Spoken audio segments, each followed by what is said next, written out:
আসসালামু আলাইকুম, কেমন আছেন সবাই? আশা করি সবাই ভালো আছেন। বেশ কিছুদিন ধরে মনটা খারাপ।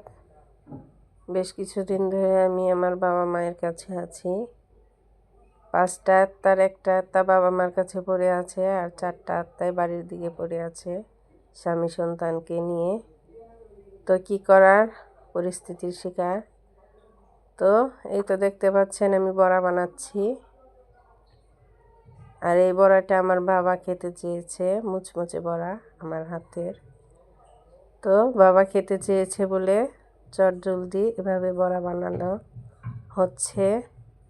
তো এই বড়াটা এত মজা হয়, ডিমটা দিলে বেশি, যে না খেলে বুঝতেই পারবেন না। অবশ্যই বাসায় একবার ট্রাই করবেন।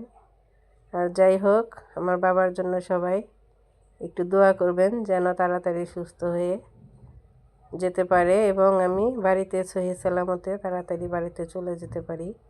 যেহেতু সামনে রমজান আসতেছে, অনেক কাজকর্ম বাকি আছে।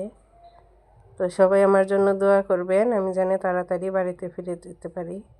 সবাই সুস্থ থাকবেন, ভালো থাকবেন। আল্লাহ হাফেজ। আর অবশ্যই বড়াটা বানিয়ে খাবেন।